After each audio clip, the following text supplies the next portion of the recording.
एक शख्स अपनी पैदावार के 3 हिस्से करता था। एक हिस्सा अपने खाने और बाल बच्चों के खाने के लिए, एक अल्लाह की राह में खर्च करने के लिए निकलता और एक हिस्सा अपने बाग की देखभाल के लिए रखता। वो हमेशा ऐसा ही किया करता था, इसलिए इसके खेत में अल्लाह ताला की तरफ से बड़ी बरकत होती और उसकी खेती हमेशा सरसब्ज रहती। अगर कभी इसके बाग को सैराब करने के लिए पानी ना रहता तो बादल कई और बरसते और पानी नदी नालों से होकर इसके यहाँ आ जाता।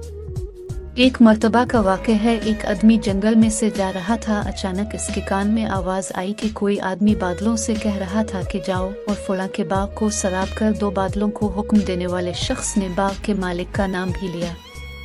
चुनांचे वो बादल वहां से हिटकर एक पथरीली जमीन पर खूब मूसलाधार बारिश बरसाई। वो पानी बहकर एक नहर में जा पहुंचा। वो नहर इस आदमी के बाग में आती थी।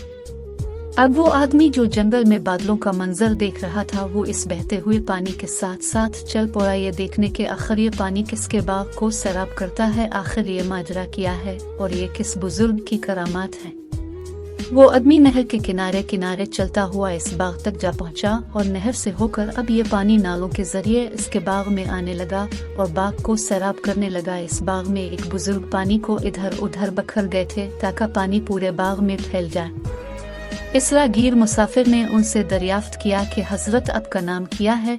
इस बुजुर्ग ने वही नाम बताइए जो इस मुसाफिर ने बादलों में सुना था। बुजुर्ग ने पूछा कि भाई आप मेरा नाम क्यों दरियाफ्त कर रहे हैं, कि आपको मुझसे कोई काम है। इस मुसाफिर ने बताया कि मैं जंगल से गुजर रहा था, वहाँ मैंने एक अजीब मंजर देखा कि कोई आदमी बादलों से कह रहा था कि वो आपके बाग को जाकर सैराब कर दे।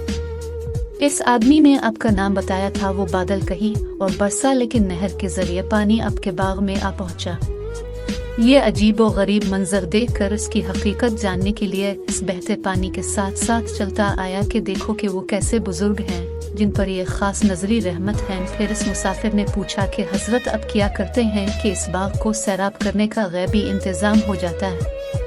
इस पर उन बुजुर्ग ने बताया, इस बाग से मुझे जो कुछ भी मिलता है मैं उसके 3 हिस्से करता हूँ। एक हिस्सा अपनी औलाद के लिए, एक हिस्सा अल्लाह की राह में खर्च करता हूँ और एक हिस्सा इस बाग की देखभाल के लिए। इसलिए जब भी मेरे बाग को पानी की जरूरत होती है, जो कुदरत की तरफ से इसका इंतजाम हो जाता है। अजीज दोस्तों, सच है जो अपनी हलाल की कमाई का कुछ हिस्सा अल्लाह की राह में खर्च करते हैं वो कभी रायगा नहीं जाता। बेशक अल्लाह बेहतरीन बदला देने वाला है।